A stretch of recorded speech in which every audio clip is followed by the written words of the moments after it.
Shoutout nga pala kay Marvin Gutang, bumili ng sapatos, at maraming salamat sa iyo kaibigan.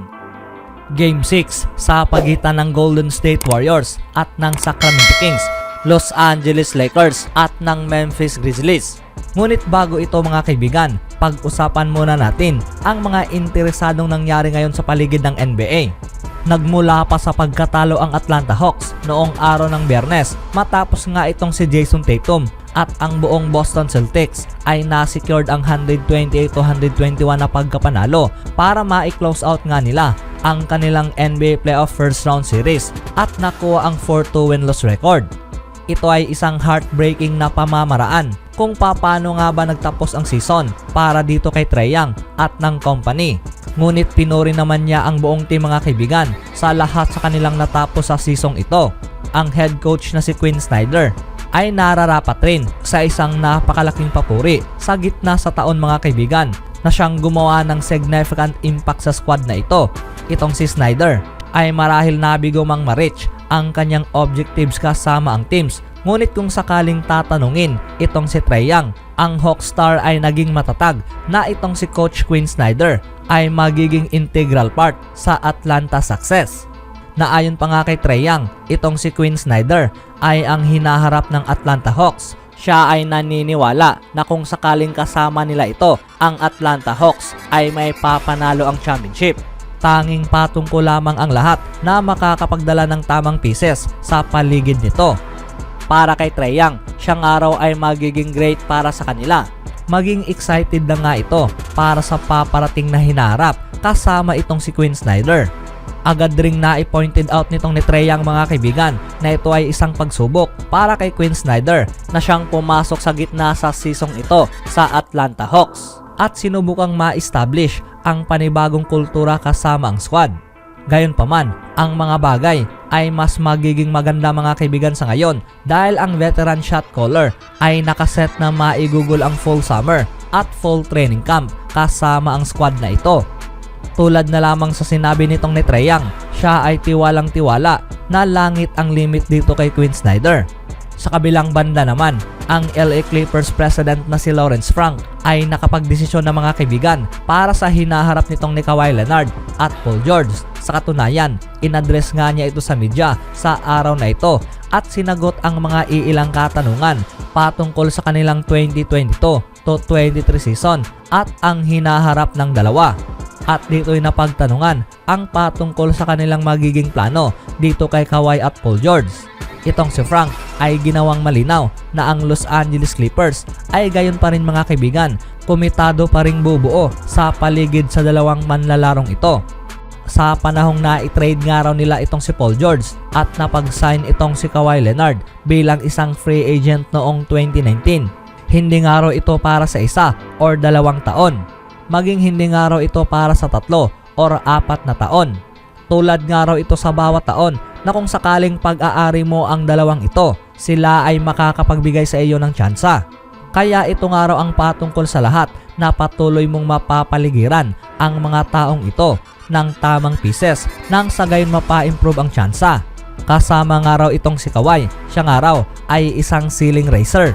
Sa importansya na magkaroon ng mga manlalaro na tulad na lamang nitong ni Leonard at Paul George, itong si Frank mga kaibigan ay sinabi na kung sakaling babalikan mo ang mga nakaraang NBA champions, sila ay pag-aari ang top 5 players mula sa kanilang kupunan.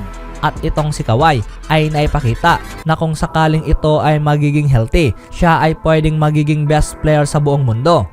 Habang kay Paul George naman, siya ang 8-time All-Star sa ngayon. Kaya para sa kanya, patuloy nga raw itong bubuo sa paligid sa dalawang players na ito. Gagawin ang lahat ng paraan at maghahanap sa bawat paraan na tulad na lamang sa kanilang ginagawa. Idinagdag rin nitong ni Frank na sila ay nawasak. Hindi lamang na sila ay hindi naglaro, maging pinanood lamang nila ang teammates mga kaibigan at hindi makatulong. Dahil ramdam rin nitong ni Frank na ito ay napakasama kung sakaling ikaw ay injured. Dagdag pa nitong ni Frank mga kaibigan, ang lahat nga raw sa organisasyon na ito ay konektado at tulad na lamang sa kanyang sinabi, siya ay malakas pa ring naniniwala sa duong ito. Anong masasabi niyo mga kaibigan?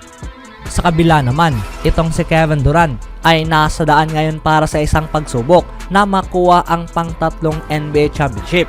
Ngunit siya rin ngayon ay gumagawa ng moves off the court nang sa gayon ma-secure ang kanyang hinaharap at ang kanyang pamilya.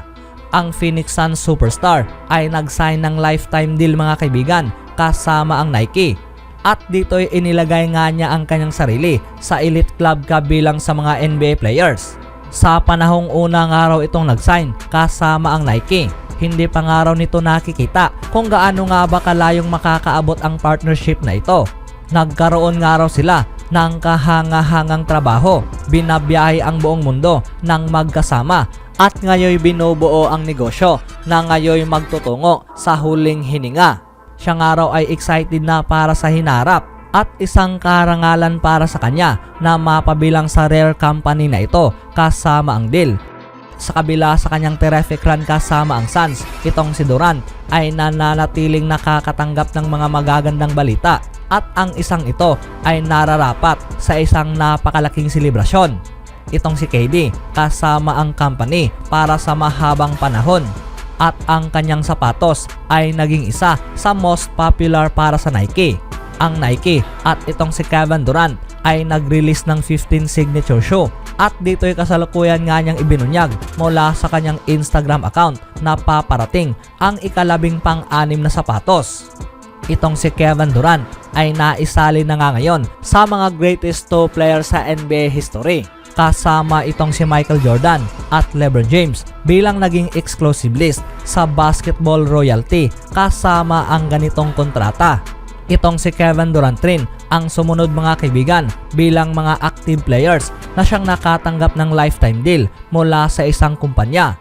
Itong si Curry ay kasalukuyan ngang nag-sign ngayon sa isang kumpanya at naging presidente ngayon sa kanyang Curry brand. Speaking of Stephen Curry, ang Golden State Warriors ay nabigo sa kanilang Game 6 matchup laban sa Sacramento Kings sa panahong tinalo nga sila mga kaibigan sa score na 99-118.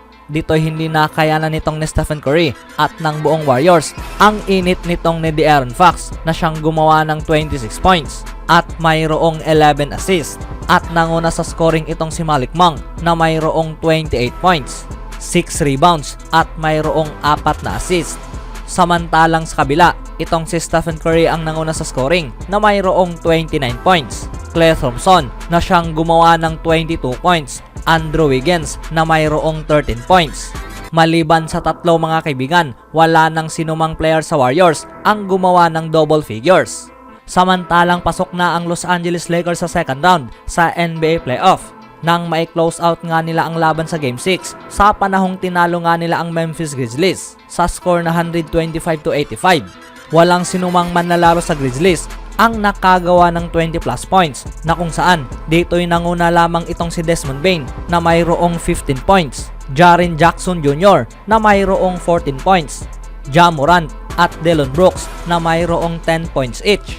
At hindi nakaduda-duda mga kaibigan na madomina nga sila ng Lakers sa labang ito dahil gumawa ng 16 points itong si Anthony Davis, kasama na nga rin dito ang 14 rebounds.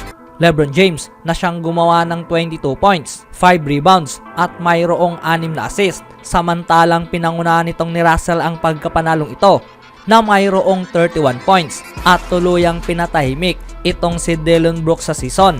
Easy look on the take it. D'Angelo doesn't need an easy look. He's knocking this down tonight. You can get an easy look from half court. Able to find open people, but finding that open basket has been his mainstay tonight. All the things you've been taught, you've been told. Don't blink, don't run, don't turn left or turn right or look straight at the sun. My mind's going in circles.